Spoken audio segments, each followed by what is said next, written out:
Welcome back to the Hannahcast YouTube channel, and today it is time for updated Oscar predictions. This time for August in the acting categories plus SAG Ensemble.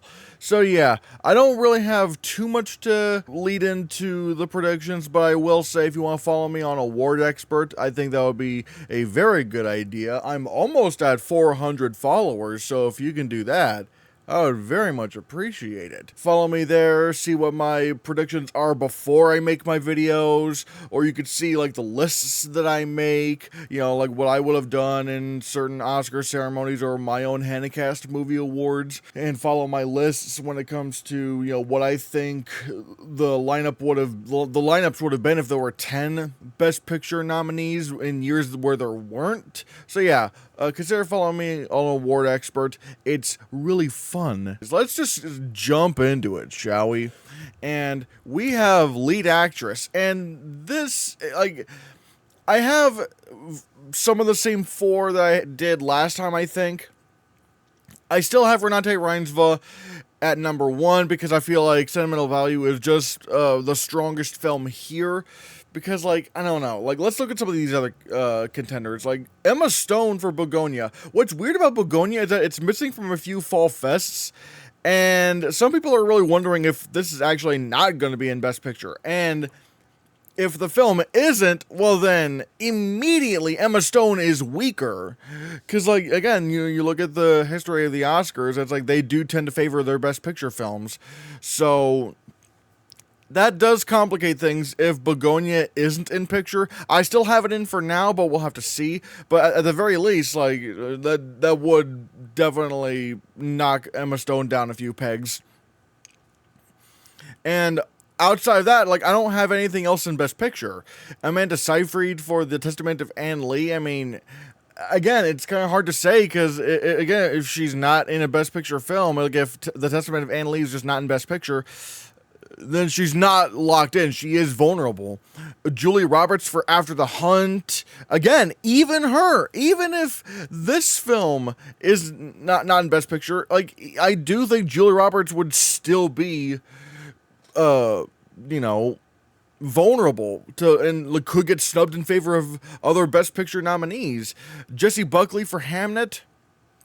Once again, I just feel like, who knows? Really, the only one I would say is like 100% locked in is Renate Reinsve right now. I honestly would say that. Like, Renate Reinsve is the only one I have complete confidence is getting the nomination. So I kind of do have to put her in at number 1 for now. So there is that. Laura Dern for Is This Thing On? I mean, I did initially have the film in Best Picture, but now with the Marty Supreme trailer, I kind of took it out in favor of it, but it's again, it's still very tough. So it's like,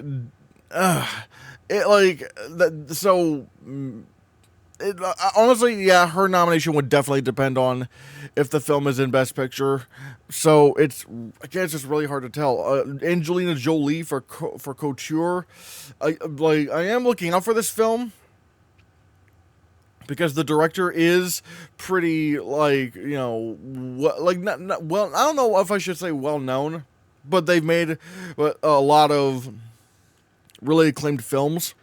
Cynthia Erivo for Wicked for Good. And again, this sounds crazy, but I don't have the film in Best Picture.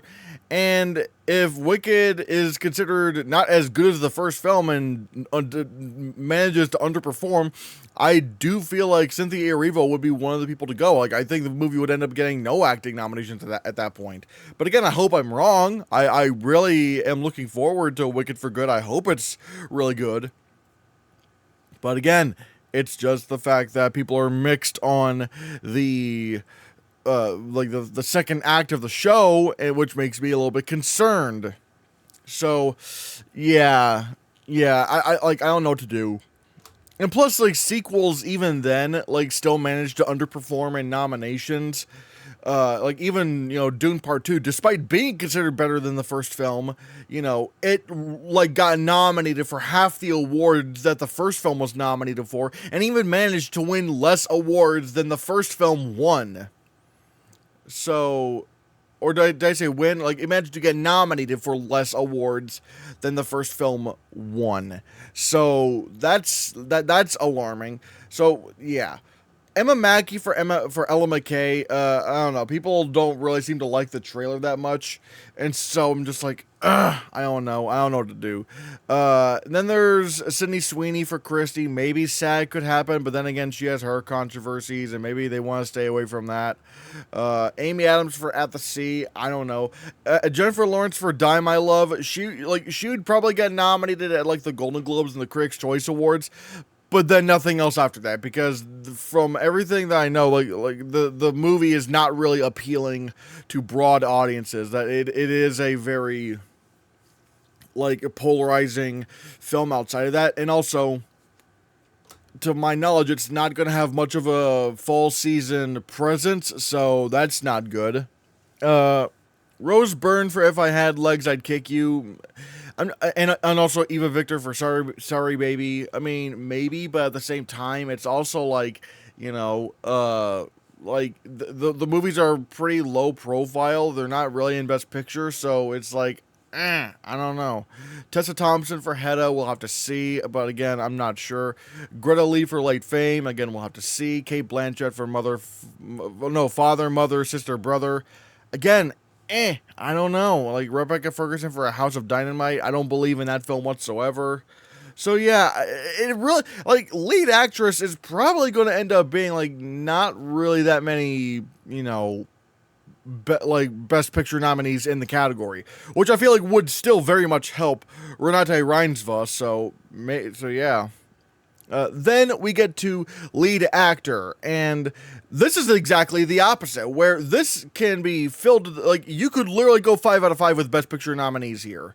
I have Brendan Fraser winning for Rental Family. I mean, maybe he could. I mean, like, if Rental Family really is, like, a strong, you know, very well-liked movie, then Brendan Fraser could win SAG. Maybe he could win Critics' Choice. I mean, granted, that's exactly doing what he did for The Whale, but again, I'm not sure. Jeremy Allen White could also pose a challenge for Springsteen, Deliver Me From Nowhere. But, you know, like, again, it depends on, like, how strong that film is. So, yeah. I mean, he could win. But at the same time, Springsteen is looking to not really get nominated for, not win a lot of Oscars. Like, honestly, Jeremy Allen White would be the film's, like, most likely win by a mile. And I don't know, for a film like this, it's going to be that strong, especially when compared to some of the other contenders, but we'll have to see. George Clooney for Jay Kelly. I mean, he, like, given how this role was practically gift wrapped to him, it's like, yeah, he's probably going to be very, very strong as a contender. Timothée Chalamet for Marty Supreme. Some people are saying he could win, and it's like, I don't know, maybe, but it's also like, one thing I will say, it is a biopic performance. It is a biopic, but I'm not sure what he's going to be doing in this film that's going to be like, oh yeah, that's the Oscar clip. Because a lot of the, you know, lead actor wins have, like, very, like, big emotional scenes. I'm not sure if Marty Supreme's going to really have that. And Michael B. Jordan for Sinners. I do think Sinners is primed to be a very, very, very strong contender. And I feel like if, you know, if the film is strong, then Michael B. Jordan just might get in. But at the same time, you also have Daniel Day-Lewis for Anemone, where, you know, people say that, you know, he's not just, like, you know, phoning it in. He's not just doing this. Like, he's, like, people are saying that he's legitimately really, really fantastic in the film. And he's Daniel Day-Lewis, and he's the actor with the most Best Actor Oscar wins. So that's nothing to sneeze at all. But again, if the film is not really much, or if the film is not really all that, aside from, you know, lead actor, again, maybe he could be vulnerable. I mean, even Phantom Thread managed to sneak into Best Picture out of nowhere. So I'm not sure what's going to happen with this or not. Wagner Moura for The Secret Agent. Maybe the Golden Globes could nominate him, even though he is my clone. But I'm just not sure. I'm not sure. Like the Golden Globes could probably nominate him, but I don't want to just assume I'm Still Here is going to happen like 2 years in a row. But again, we'll see. Jesse Plemons for Bugonia. I mean, maybe he could get nominated, but at the same time, it's like there's already so much competition as is, where there's like biopic performances. One performance is going to be in what's probably going to be like the biggest Best Picture film of the year. You got roles literally tailored to certain actors, like George Clooney. I mean, it's like, I don't know. I feel like Jesse Plemons might struggle in this category. So we'll have to see. Dwayne Johnson for The Smashing Machine. This is fascinating because like a lot of people are thinking that he could actually pull it off.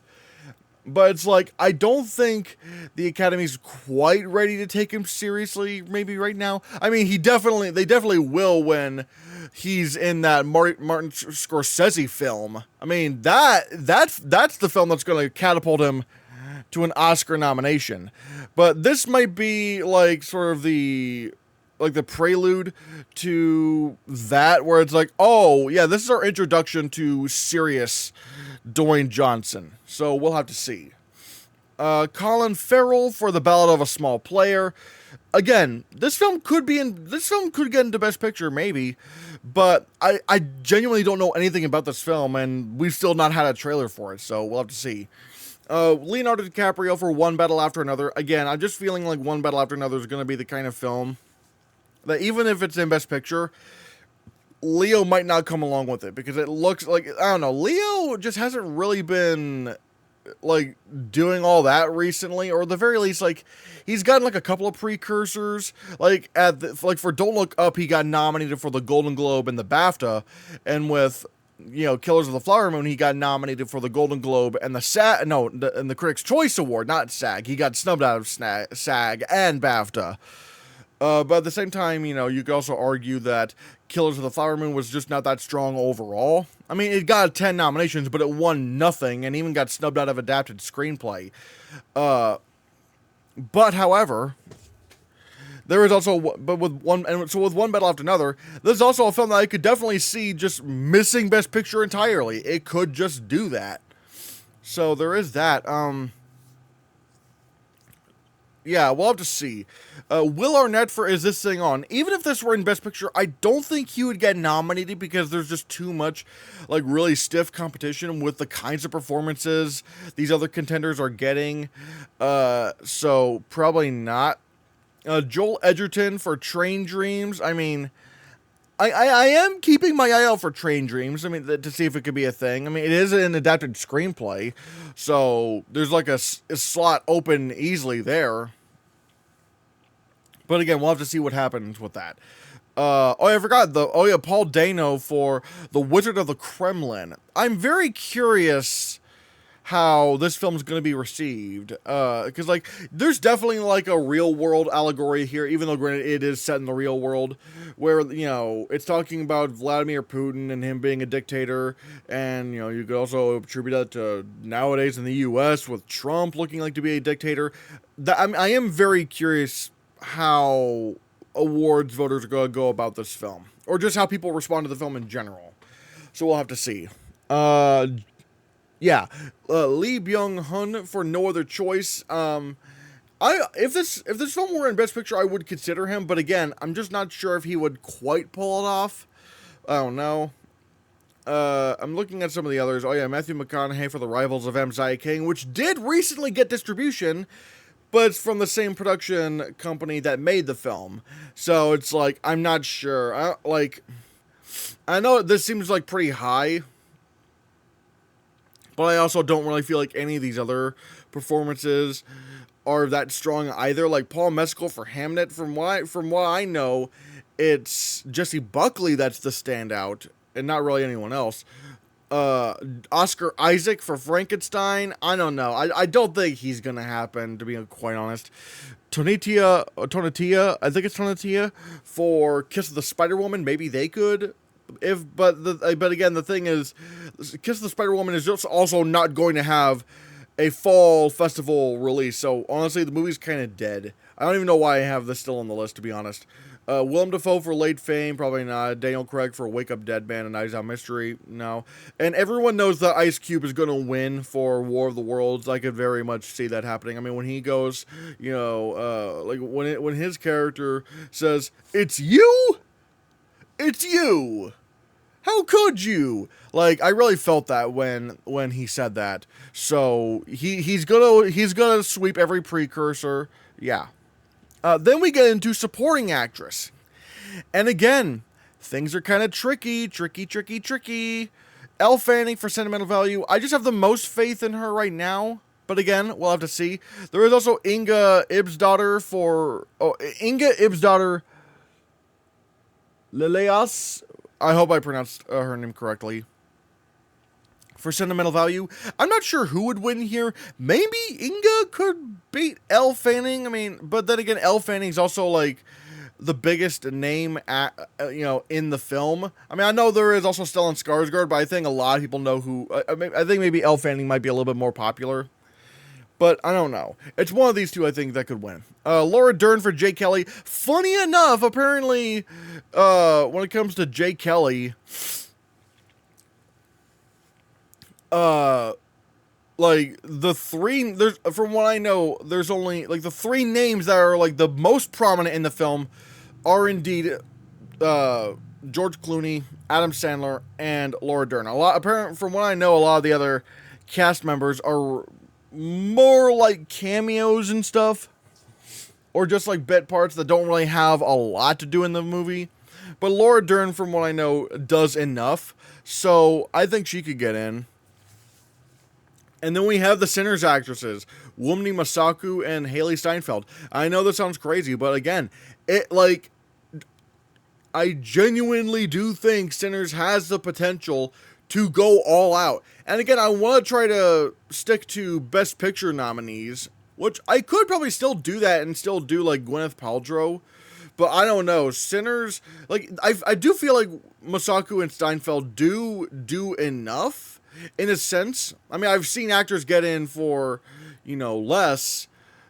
But again, we'll have to see. Like, I am very curious. I am very curious how this is going to shake up, because again, I do feel like Sinners is on the cusp of being like one of the biggest Oscar juggernauts we've had. Like, it's really looking like it could just do that. So we'll have to see. Mari Yamamoto for Rental Family. I'm hearing conflicting reports. Like, some people are saying that she does a lot in the movie, but then I've heard people say that she's not really in the movie all that much. Or maybe not a lot, I shouldn't say. Maybe I've heard people say that she does enough. We'll have to see. I'm not sure. Emily Blunt for The Smashing Machine. A lot of people are trying to predict her for a lone nomination alongside the makeup.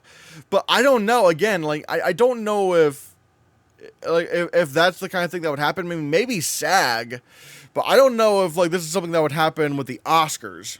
Gwyneth Paltrow for Morning Supreme. Again, I'm not sure how big of a role she's going to have in the film, so we have to see about that. Ariana Grande for Wicked for Good. Just like Cynthia Erivo, if this film is back in Best Picture and it is very, very strong, then sure, I can predict her again. But right now, I'm just kind of like, I want to be a little bit more reserved. Jennifer Lopez for Kiss of the Spider Woman. Right now, she's looking like she's just going to get, SAG and nothing else. So, maybe. I don't know. Jamie Lee Curtis for Ella McKay. This also very much screams SAG. Maybe she could get SAG. But, again, the Oscar expert did make a good point when, in a video, he said that you don't really see filmmakers who have had, a bad string of films, really come back all that much. like in a big way at the Oscars. That doesn't really happen. So I have taken Ella McKay out. So yeah. Tilda Swinton for The Ballad of a Small Player. Again, I have no idea how big her role in the film is, so we'll have to see. Glenn Close for Wake Up Dead Man. Even then, I don't think she's gonna happen. She might get a precursor, but probably nothing else after that. Io Adebari for After the Hunt. Again, something about After the Hunt, I'm just getting bad vibes from that film in terms of like how it's going to be received. Greta Lee for House of Dynamite. I don't even know why I have her on the list. I probably shouldn't even have her on the list. Tiana Taylor for One Battle After Another, and Regina Hall for One Battle After Another.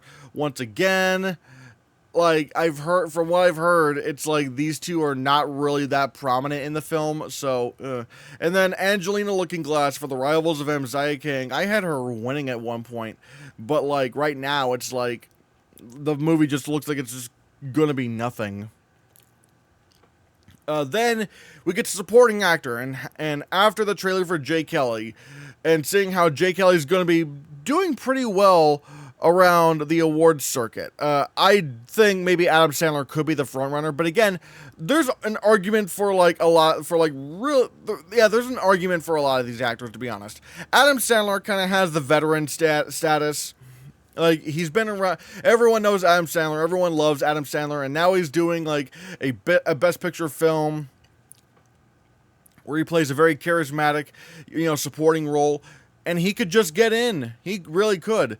But at the same time, there's also Stellan Skarsgård, and he might be considered the more serious pick to get in, to get the win. But if I did that, then Sentimental Value would be winning 3 acting Oscars, and I don't think I could justify doing that without giving the film Best Picture.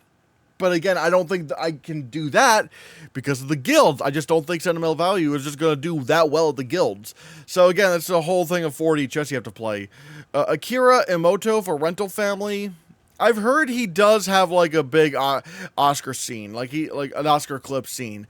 And I've heard that he is like the biggest standout aside from Brendan Fraser. So, maybe. Miles Caton for Sinners. I still do think he can get in. I mean, my God, he is by far the actor with like the second most screen time, and he does a lot. And if Sinners is winning Best Picture, I don't really see any reason why he can't get in. Again, I know people are going to say, well, Clarence Macklin didn't get in for Sing Sing, but Sing Sing ultimately was a very weak film and did not get Best Picture. Even though I feel like Clarence Macklin should have won, and even though I think Sing Sing should have been nominated for Best Picture, should have been, close to a win. That's just how things played out.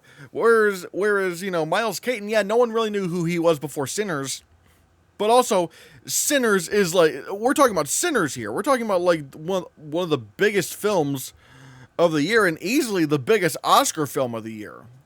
So yeah, and then that 5th slot is kind of interesting. I right now have Jeremy Strong for Springsteen, Deliver Me From Nowhere. He's kind of doing a little bit of a transformation. He looks like he could be prominent in the film. Who knows? And then there's the One Battle After Another boys. And I don't know, I still find it to be very suspect that like everyone's saying Sean Penn, yet the trailers seem to really highlight Benicio del Toro. Like, he just stands out a lot more. I don't know. We'll have to see what happens, but I don't Stephen Graham for Deliver Me From Nowhere. Again, it looks like he's just going to mainly be in, like, the flashback sequences. So, we'll have to see what happens there, but I don't know. Delroy Lindo for Sinners. I know people are going to say, but he has the career narrative. I don't think it's that much of a career narrative, because, like, we only really started paying attention to him after The Five Bloods, and he's not really been in a big notable film since then. And that wasn't that terribly long ago.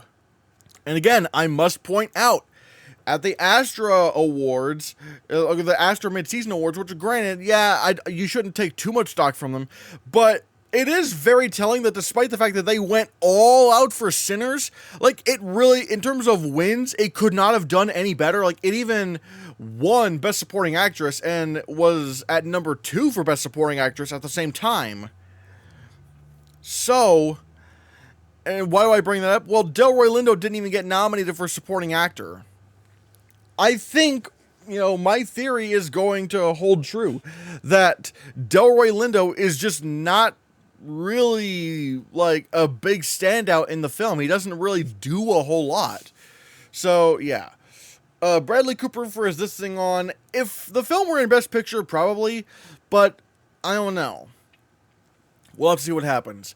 Andrew Garfield for After the Hunt. Again, I'm just becoming less and less convinced of this film, as time goes on. I'm just getting bad vibes, so we'll have to see. Jude Law for the Wizard of the Kremlin. I mean, he is playing Vladimir Putin, but is this film going to be that strong? I don't know. I'm not betting on that right now. I think maybe I could consider Jack O'Connell for Sinners, but again, I don't know. Like, he does do quite a bit. He does have that Rocky Road to Dublin song, but I don't know. He's playing a villain, and villains don't. I mean, they used to get nominated a lot back in the day, but nowadays villains don't get a lot of nominations, to my knowledge. But again, considering Sinners is like probably going to be the biggest Oscar film of the year, it's worth considering. We'll have to see. Paul Mescal for Hamnet. I don't know. Jonathan Bailey for Wicked. I should put Wicked for Good. I don't know why I still have it just say Wicked, but I'm stupid. Mark Hamill for The Life of Chuck. If the film were in Best Picture, maybe, but it looks like that's just not going to be the case. Woody Harrelson for Ella McKay. If it wasn't for the trailer's reception and also me rethinking James L. Brooks, he might be in strong consideration because, he does seem to be the supporting actor play here, but probably not. Jacob Elordi for Frankenstein, Diego Luna for Kiss of the Spider-Woman. I don't think those two are happening, really. And then we get to the final category, which is SAG Ensemble. Sinners, I think, is winning, followed by Rental Family, then followed by Sentimental Value. I think those are your probably 3 locks right there. Jay Kelly could get in, but also could not, might not get in because Marriage Story didn't get in. And you do sometimes see like a pattern with like directors and SAG, like they don't really nominate Yorgos Lanthimos movies for SAG Ensemble, and at the same time they do nominate like Martin McDonagh films for SAG Ensemble. So we'll have to see how that goes. But yeah, maybe if Jay Kelly gets nominated, maybe not. And then I want to try to fit in one non-Best Picture film in here. Because, sure, all 5 SAG Ensemble slots went to Best Picture nominees, but that usually doesn't happen. There's usually, one film that does not get into Best Picture. So, I'm gonna maybe say Wicked for Good. I mean, I don't have that in Best Picture, but they did, nominate the absolute shit out of Wicked. So, and even though it didn't win anything, maybe they could still nominate it here. But again, I don't know. I did initially have Ella McKay, but again, Ella McKay just looked like it's going to be very much not a thing. Marty Supreme, I do think that could be the surprise miss. That maybe that misses SAG Ensemble. So yeah. Springsteen, Deliver Me From Nowhere. There doesn't seem to be that much of an ensemble going on. At least with, a Complete Unknown, that got 3 acting nominations. I mean, my God. So yeah. One Battle After Another, I don't think that's going to get nominated, even if that is in Best Picture, which I currently do have it in, but still. Ballad of a Small Player. All Quiet got, no, not All Quiet. Conclave got in, but that's also a very obvious, ensemble film, but so I don't know. The Smashing Machine doesn't look like it's going to be too much of an ensemble. It looks like it's going to mainly be the Dwayne Johnson, Emily Blunt film. Begonia, again, they don't really like Yorgos Lanthimos movies, so I'm going to say no. Wake Up Dead Man, the Knives Out movies, even though they really should have been getting ensemble nominations, they weirdly haven't. So I'm just not going to assume this one's going to get nominated. Is this thing on? Probably not. I don't think it's maybe it's not going to get nominated. I think A Star Is Born got nominated for SAG Ensemble, but at the same time, Maestro didn't. So I don't. But even then, I don't have this in Best Picture right now. But again, it's really tough. Frankenstein, probably not going to be that much of an ensemble film. At least at SAG. Kiss of the Spider-Woman, The Life of Chuck, No Other Choice. I don't know. No Other Choice doesn't really look like it's going to have like a very obvious ensemble you could give it. Hamnet, The Testament of Anne Lee, After the Hunt, probably not. But yeah, this is really hard to figure out. Again, I do feel pretty safe in this top three. I am pretty safe in this top three. So yeah, guys, those are my updated Oscar predictions for August in the acting categories. And if you want to see more videos than what you get every week with these prediction videos, or sometimes the other videos that I put out, consider becoming a member of the channel. I've been posting a lot more videos exclusively for members right there, in terms of Oscar updates, videos that wouldn't necessarily make the cut for a public video. So yeah, consider becoming a member. It really means a lot. It's like $2 a month. It's a lot of fun. You get cool badges, emojis, weekly live streams for members. Now, I'm gonna pass the question off to you. What are your acting predictions? Let me know in the comments below what you think, and be sure you hit that subscribe button, because if you don't, you're gonna get whacked by a ping pong ball by Marty Supreme.